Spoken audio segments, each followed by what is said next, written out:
Attention, you're listening to the Todd Huff Radio Show, America's home for conservative, not bitter talk radio. Be advised that the content of this program has been documented to prevent and even cure liberalism, and listening may cause you to lean to the right.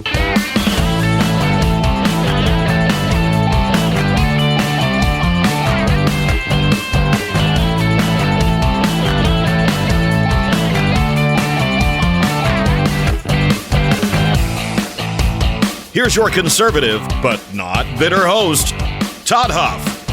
Well, that is right, my friends. You have tuned in to America's home for conservative, not bitter talk. And yes, I'm going to talk a little bit, just a little bit, about our Indiana Pacers going to the NBA Finals. That happened over the weekend, which was fantastic. Guess that would have happened. Was that Saturday? Time flies. Saturday. Pacers win Game 6 against the Knicks. That's not what I want to spend most of the time talking about. So if you're not on board with that, that's okay. Just bear with me for a minute. I've got some things here in today's stack. Oh boy, a lot of stuff. I've got the left trying to invest, Democrat Party investing $20 million trying to understand men. I've got Stephen Miller versus CNN as he addresses them on deceptive language. I've got the left claiming that DOGE cuts have killed 300,000 people. Yeah, Oz, I was looking at Oz when I said that. I didn't know if she'd seen that. Yes, she's, that's the claim. 200,000 children. Of course, this is how they do this. We've got Biden out there saying he wants to beat the hell out of, or he would beat the hell out of, Jake Tapper and Alex Thompson. Folks, there's all kinds of crazy stuff happening out there, my friends. We'll get to these things in due course. Before we get started down that path too far, though, rocking and rolling here today, let me ask you, if you are in sales, attention my sales professionals in this audience, which is a noble profession, by the way. A lot of folks don't like salesmen. I get it. There's some bad ones out there. But it is a very noble profession. A lot of people either don't see it that way or just can't wrap their minds around being in that position. But for those of you who are, and you are involved in sales, how would your life change if you were to double your sales? Maybe even do better than that. Think about that for just a second. More deals, bigger commissions, more clients, less stress, just more money, opportunity at promotion. That's exactly what Matt Easton at Easton University can help you achieve. Matt's system is designed to transform your sales career, and he'll even personally jump on a phone call with you to help you get started if you sign up to become a student of Easton University on our website. This is not just a training program. It is a proven path to success. In fact, you should go to their website and see all of the, just the data on how many people they've helped, the data on how many salespeople in that community have created, been a part of, have created. It's a remarkable thing. But you have to take the first step, my friends. And that first step is going to toddhuffshow.com/Easton, EASTON, toddhuffshow.com/Easton. You can claim your spot at Easton University, and as a bonus, exclusively here with the Todd Huff Show, you're going to get a personal welcome call with Matt himself. Do not let another opportunity slip through the cracks, my friends. Your future in sales really starts today. toddhuffshow.com/Easton. All right, I want to start here. I actually made a last-second audible here. I was going to start somewhere else, but I want to start, the more that I've thought about this, I want to start by talking about the left's desire to spend more money, to spend $20 million. This was actually reported last week. Listen, there's a lot to get to. Actually, no. Pause all that because I want to get this out of the way. We'll get back there in just a second. I forgot. I told you I was going to talk about the Pacers. Pacers win game number 6. They lost game 5. On Thursday night at Madison Square Garden. Came back to Gainbridge Fieldhouse. I still want to call it Conseco. That's what it was when it opened in 1999, I believe. You know, when I was at Butler, just real quick tidbit, when I was at Butler University, that's when they were building what was at the time known as Conseco Fieldhouse. That fieldhouse, which is now Gainbridge Fieldhouse or whatever it's called, that's where the Pacers moved when they moved from Market Square Arena. But there was a period of time, and I don't know what was going on, if the court was just not, I don't know, if there were practice facilities that were down or something, but the team used to come practice at Butler when I was there at Hinkle Fieldhouse. They would come in the back door of the weight room. This is when Reggie Miller was there, Mark Jackson was there, Fred Hoiberg, oh boy, Travis Best, Rick Smits, Dale and Antonio Davis. You get the idea. The Pacers from the late 90s. And I said Mark Jackson was there. I think Mark Jackson was there then. Anyway, so they would come in, and I was on the football team. We'd be lifting in that back weight room, and often they would come in. Isaiah Thomas was there. I think there was a time Isaiah was with NBC when they carried the games. I saw Bob Costas before. I saw the San Antonio Spurs, Tim Duncan, David Robinson. They would practice in Hinkle Fieldhouse, which is Butler's, of course, iconic gymnasium. But they would come in and they would be lifting with us. Chris Mullen, I saw him on the stair stepper, which was kind of fun. Anyway, it would be a small group of us, the guys, the last guys to finish in the weight room, which I was a part of, and the Pacers. And I used to sit in there and watch them practice. They let me do it if I was quiet. Watch a little bit of practice. Bird was the coach in those days at Conseco Fieldhouse. I loved it. I was a huge Pacers fan back then and still today. But anyway, the Pacers came back to Gainbridge Fieldhouse. They won Game 6 in convincing fashion, beating the New York Knickerbockers. Let me tell you, by the way, the New York Knickerbocker fan is got to be up there with some of the most, listen, I can have a truce here, but there is something incredibly just annoying about the Knickerbocker fan. Knicks fan is, they didn't like the idea that they were getting beaten.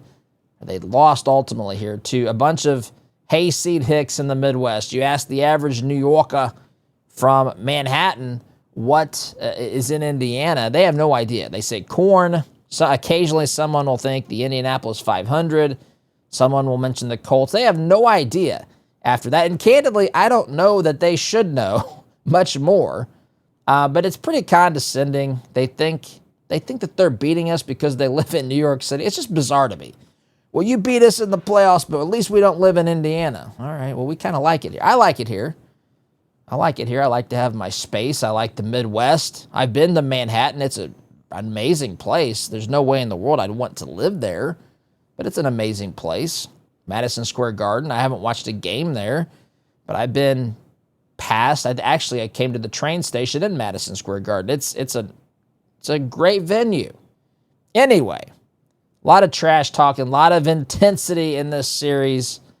Pacers win. Pacers now advance to play the Oklahoma City Thunder in the NBA Finals. Those start here in just a couple of days this week on Thursday night. Now they're even starting the games even a little bit later than normally is the case. 8:30 Eastern, I think, is what, 8 or 8:30, depending upon which particular game is what time these things tip off. So I'm going to talk about this at least for 4 more games.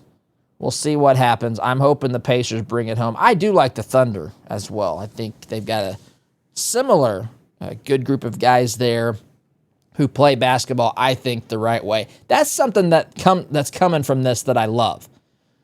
You know, the NBA, there are certain players that everybody thinks are, the ones that you need to have on your team to win. And you know what I love about this season is that the Pacers have done this in a way that doesn't fit that mold. They've not gone out and tried to load up their teams with big-name superstars. They have a bunch of guys that understand the team concept.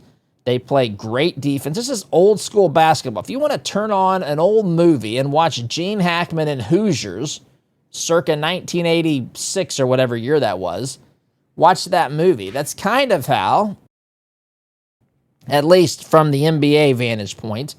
I'm not saying it's exactly like this, but it's the NBA version of Hoosiers. It's playing 94 feet. It's team defense. It's moving the basketball. It's a selflessness, not a selfish approach to basketball. I love it. I think the NBA has become incredibly egocentric. You got all this talk about whose team is this? Is it LeBron's team? Is it Luka's team? Who cares? Like, this is just so foreign to my way of thinking, especially when the objective is to win basketball games and you need 5 guys plus guys on the bench to help you do that. And that's what I love about this team. The Knicks are still scratching their heads thinking that they've got people on their team who, you know, more people across America know the names of their players than the names of the people on the Pacers, the names of the Pacers players.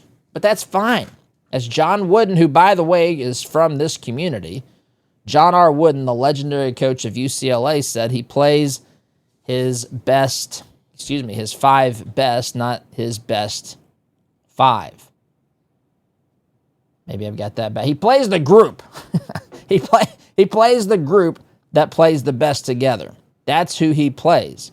He doesn't look for the 5 best players in one-on-one scenarios and then expect them to work together as a unit, because there's something else that happens on a basketball court and in team sports in general.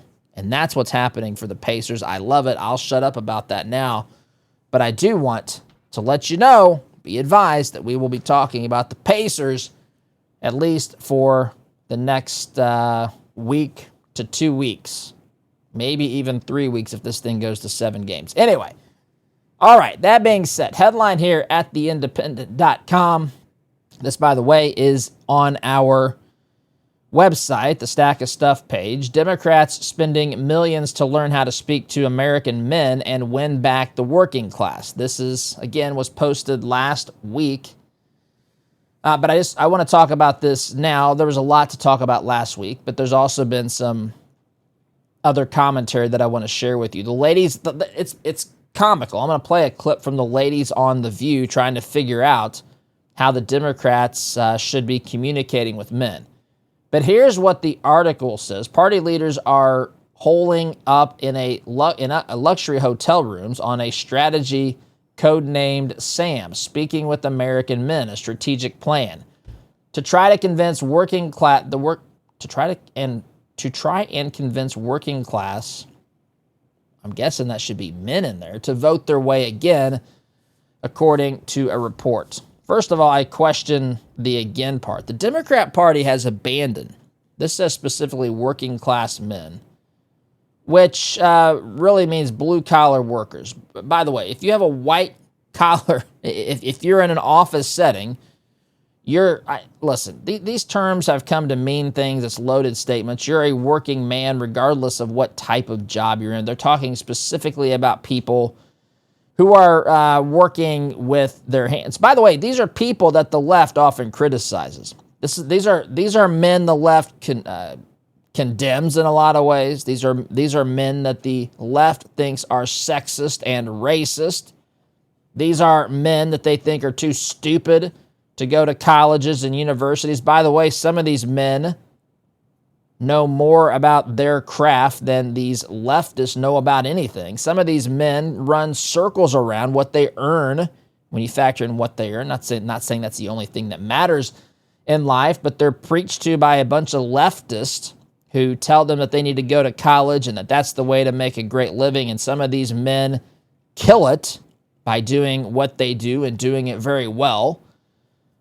The left doesn't like these men. The left abandoned these men in 2010, and they still haven't gone back to them. Now they're trying to now because they broke the puzzle pieces that they're trying to put together to win elections. They lost a key component in 2010. I've gone through this before. The left abandoned Union Democrat voters. They did. They abandoned them. They decided that these folks were not radical enough. These folks, a lot of people in these parts of the country that are blue-collar Democrats, Reagan Republicans, blue dog Democrats, whatever you want to call them, They vanished in 2010, and they vanished over the issue of Obamacare. I've gone through this before. I'll just mention this briefly. But the Democrat Party, abandoned them when, in 2010, after forcing Democrats to all vote for Obamacare, they paid a massive, massive penalty in the 2010 midterms, and Democrats lost a lot of seats. In fact, anybody who is really a blue dog Democrat, or pretending, is probably the better way of saying it, pretending to be a blue dog Democrat in Congress, so congressional members who were pretending to be moderate Democrats, blue dog Democrats, Reagan Democrats, they all lost because they voted for something that their constituents didn't want. They needed every single vote to get that to happen. The Democrats did, Obamacare, and that's what happened, and they paid a price. And they decided in the aftermath of that, instead of trying to go back and smooth things over, the best thing to do was to simply abandon the Union Democrat, the blue dog Democrat, and try to find a new constituency. And they had some success at different points throughout their years, but they've basically been in complete abandonment of this demographic of voters for 15 years. And they lost them again in 2024. And so what do? They get a bunch of people, pointy-head elites, to go to some high-dollar hotel, it's a hotel, and to barricade themselves in there and to have some focus groups come in and to try to figure out how they can appeal to American men. So here's what the article said. Democrats have blown millions of dollars on efforts to appeal to American men who turned to President Donald Trump in droves on Election Day in the hopes of winning back the working class, according to a report. Democrats have spent $20 million with an M on their efforts with donors and strategists holding up in luxury hotel rooms, brainstorming how to convince working class men to return to their party. According to a New York Times report, the plan, codenamed SAM, or Speaking with American Men, a strategic plan. I mean, only the left, maybe only strategists. This is so fascinating to me, right? So instead of thinking, and by the way, the ladies of The View stumbled into this somehow, and this is not wrong, by the way, this is actually right. Instead of thinking, we have not done anything good for men, for working men, for blue-collar men, if they want to look at it that way. We haven't done anything to give them any single reason to want to vote for us in any election in recent memory. We haven't given them a single reason to want to be a part of us. We've told them about toxic masculinity. We've told them how smart we are when we go to the universities. We've down-talked those who work with their hands. This is the left, by the way, the Democrat Party. They target a lot of the industries that these folks are a part of, the automotive industry, right? They target oil and gas. A lot of these folks are working with their hands in these industries. The left is targeting these industries. The left is basically saying the people who are working with their hands are idiots because they didn't go to some leftist lunatic university. And now their solution is to try to get a bunch of other pointy-headed liberal elites in a room in some luxury hotel suite to try to figure out how they can talk with them. Now, notice what they don't say. Notice what they don't say. They don't say, I want to listen to figure out how we need to change our ideas. Folks, they've already baked in what they want to do. This is the same Democrat Party. This would go back to the days of Sarah Palin. Remember when she said you can put lipstick on a pig, but it's still the same pig? That's exactly what we're dealing with here. They're trying to figure out how they can deceive, how they can use their flowery language to trick American men into voting for Democrats. This is so pathetic. So the stupid plan, which is codenamed SAM, which stands for Speaking with American Men, a strategic plan Oh my goodness. It's almost admitting there's no men in the room. Look, we don't know anything about these guys. Let's the people in this room, we got to get people who are different. We got to get real men to vote for us. How do we do that? We don't even know how to talk to them. That's what's going on here. This is astonishingly mind-blowing to me. So that stupid plan called SAM promises to use the funds to, quote, study the syntax, language, and content that gains attention and virality in these spaces, according to the report, as the Times described it. By the way, I've got the Times article linked in the stack of stuff, as well as I have this independent article as well. This is a shorter summation versus the entire. I can't go through the entire article on its own, but I'm reading this because it's a good summary point here. As the Times, it says, described it, the reports can, quote, read like anthropological studies of people from faraway places. That's exactly what this is. The people in this room have no idea. They have no idea about genuine masculinity. They have no idea about, real men. They have zero idea. They have demonized.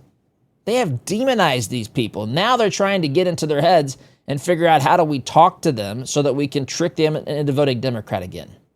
The effort, the article continues, also recommends Democrats buy advertisements in video games, among other things, the Times reported. Above all, we must shift from a moralizing tone, the plan urges. Well, no kidding. You've taken it. This is what Jeremiah Wright said. America's chickens have come home to roost. That's exactly what's happening here. You guys have abandoned, have demonized, have talked badly about, have criticized, ridiculed, mocked, maligned, demeaned American men for a long, long time. You can't even tell us biologically what makes someone a man and what makes someone a woman. Now you're saying, you know what, we need to shift from a moralizing tone. Yeah, you know what, that's not even the right way to say it. They should say we must stop acting as though we're morally superior to these men, because that's exactly what they've done. And by the way, they're not. They're not the slightest bit superior in their morality to the working class man. These fools and idiots and buffoons and, dare I say, sophists and professional deceivers are simply saying, we don't care. All we care about is how do we trick them? How do we get them to cast a ballot for us? We need to quit being so condescending, which they say is a moralizing tone.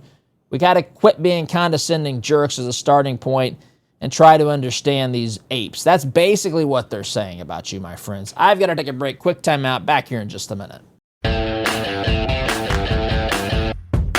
Can you imagine the imagery of what's going on here? You've got a bunch of leftists gathering in some luxury hotel with other leftists, with other condescending, self-righteous leftists who hate masculinity, who think that it's toxic for our world. They want to talk about how they can win over men working in fields that they want to see totally shut down, oil and gas, for example, or at least an industry that they want to see radically changed. The left wants to see it radically changed. The automobile industry, they want to legislate and control everything about the entire world that these men live in. Because why do they want to do that? Well, they think that these men are either dangerous because of their masculinity. They think that the industry that they're working in is going to destroy the planet, is going to whatever, right? They think that these men left to their own devices are going to bring down humanity, destroy the world as we know it. So they're not going to come out and say that. Instead, they're going to be condescending and self-righteous, somehow thinking that that's the ticket. That's the ticket to winning people over, which, again, this is a beautiful thing for me to watch, because they have broken every conceivable rule on how to be just nice, normal human beings. They've broken every single rule the left has. Now they're forced, and make no mistake, they're forced. They didn't want you. If you're a working class man out there, which I don't even like to think about it in whatever these terms are, but if you're a man out there, a real man's man, they did not want you. They didn't want you. Now they got to bring in people to figure out how to talk to you. People, by the way, who don't know anything about you. What they're going to do is they're going to bring you in and study you to try to figure out what sort of messaging resonates. How do they manipulate people to vote for them? I got more to say about this, my friends. I want to remind you that we have launched here at the Todd Huff Show another division of our company. It's called Red, White, and Brand. It's a company that I've owned. Well, it's a new company. I sold one previously 6 years ago. Our non-compete ran out, and I've decided that we're going to relaunch this. This helps customers put their logo on almost anything, and I mean almost anything, from trade show booths to printed materials to promotional products to apparel, hats, sweatshirts. I mean signage, you name it, my friends. Red, White, and Brand can help you put your logo on almost anything. And the site's up, by the way, redwhiteandbrand.com. Again, that's redwhiteandbrand.com. Promo code Todd is going to save you 10% off your purchase online. And there's free shipping to boot on that. So you'll get 10% discount and you'll get free shipping. redwhiteandbrand.com. You can also connect with us through there if there's something you need that requires a little bit more research or some ideas from our team here at Red, White, and Brand. But you can check it out again. redwhiteandbrand.com. Promo code Todd will save you 10% and you'll get free shipping on web orders. All right. Getting back to this article here, while the Democratic Party has struggled in recent years to maintain voters, the party hopes to be rejuvenated by the fact that Trump's popularity has been on the decline since he was elected last fall. I don't know that that's true. This is what they're saying. I see Trump becoming, more people saying that Trump has this country on the right track. We're seeing more people think that than they've thought it in a long, long time. In fact, for some of those polls, I believe we're at a record high for the percentage of people who believe America is on the right track. Since that question was asked in polling, I believe it is at an all-time high, at least in some of these polls. Anyway, still, the party has been scrambling to find both messaging and a messenger since losing the White House and Senate, while Republicans held the House of Representatives in the November election. Recent polling from Strength in Numbers, Verisight, places Trump underwater with American voters on every single issue except for border security. According to the poll, 40% of people either strongly or somewhat disapprove of Trump's overall handling of the presidency. I'm not going to go through all of that. I want to get to the point here. I want to get to the point about what they're trying to do. Longtime Democrat researcher Anat Shenker-Osorio told The Times the Democrats must take actionable steps to earn back voters. Voters are hungry for people to actually stand up for them or get caught trying. The party is doing a lot of navel gazing and not enough full belly acting. I mean, spoken like a true. Does that, for the men out there, does that sound like a guy you want to get behind? I mean, come on. The party has been doing a lot of navel gazing and not enough full belly acting. I mean, that says a lot. That's how they look at this. It's a performance. It's deception. They want to deceive people. They have people who hate men and hate masculinity, who hate how, dare I say this, who hate how God created this universe to work. I don't know if you followed. I don't know if you see any of that. There's a movement on social media. There's a group of women that call themselves trad wives, traditional wives. And, you know, they're out there. I give these folks kudos because they're talking about, you know, their role. They say feminism has lied to them, has lied to the American public, has lied to American women, and lied to American men. And it has created disharmony in all sorts of things, in all levels of our society, but including relationships between men and women, husbands and wives in particular. And you'll see some of these women say, look, I've been told I'm oppressed because I want to stay home and raise our children and take care of our house and, you know, provide take care of my husband. Listen, I'm not here to tell you how to live your life. I'm simply here to say the left goes out of their way to hate on that sort of relationship.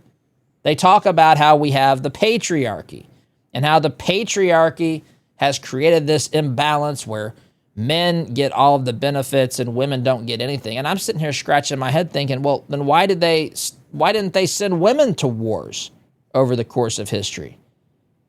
Why didn't they do that? I mean, if that was their plan, why didn't they take that step? Why would they themselves go and fight these wars and do some of these incredibly, difficult or challenging things that they did to build our society? I mean, men have done great things in our society. There's been some men that have done atrocious things as well. It comes down not to the biology of the man or the individual, whether they're male or female. Instead, it comes down to the actions that they have chosen to engage in, the things that they've chosen to do. Instead, that's what matters here. And we've witnessed an entire, listen, I remember going back to when I was in school, and I think I might have been at the tail end of the point in time where we were still kind of treated as boys and girls, right? There was a recognition that we were different, because I remember when it started being said girls can do anything that boys can do. And listen, in some respect, I say, okay, that makes sense to some degree, but in other senses, I say, no, that's not the true. Men can't do everything. Women, I can't have babies. No matter how much the left tries to tell us otherwise, those certain things are not possible. But again, in general, yes, we all should be able to live our lives, pursue our dreams, make choices for ourselves. Absolutely. But to pretend that there's no difference between men and women in a biological sense, in a behavioral sense, in a just a psychological sense, there's no difference between men and women is crazy talk. If there wasn't a difference, why would you be trying to convince me there was? Why would you spend your time trying to convince me if it's so obvious? Now we've gotten to the point where we don't say girls can do anything boys can do. We just say everybody's whoever they want to be. Men are not just men. Men can be men if they're women and all this crazy stuff. And so that's been going on. Think about this. There are people who've gone through our education system who've been told they're the problem. If they're white men, they've been told they are the problem in our culture. They've been blamed for the patriarchy. They've been blamed for being sexist. They've been called racist. They've been called all these things. And these guys are thinking, listen, I'm not going to align myself and support those who are saying these things. When I was younger, some men might say I was open to listening to this, but this has gotten out of control. Our civilization in some ways has unraveled because the real men have either stopped trying or have fallen victim to this line of argument and this, they just didn't want to have the fight, or they said, fine, have it your way or whatever. But I think there's a resurgence in this. Healthy masculinity. Just good masculinity, and a way that can be just exhibited in our society. I think Trump and his desire to fight and his unwillingness to capitulate and to give in and to let the other side define him, I think that's a part of this. But we need real masculinity, and we certainly don't need real men figuring, having excuses given to them as to why they should be voting for this morally bankrupt worldview that's currently embraced by the left. Got to take a break, my friends. Long in this segment. Back in a minute. Welcome back, my friends. The ladies at The View have tried to articulate what's going on here and what Democrats should be trying to do to win over men in this country. It's funny. They've now realized that they need men to win elections. These crazy, maniacal lunatics on the left. I just want you to listen to this group of women sitting around pontificating, liberal women sitting around pontificating around this desk. And yes, I know one of them purports to not be liberal, but whatever. But they sit around this desk pontificating.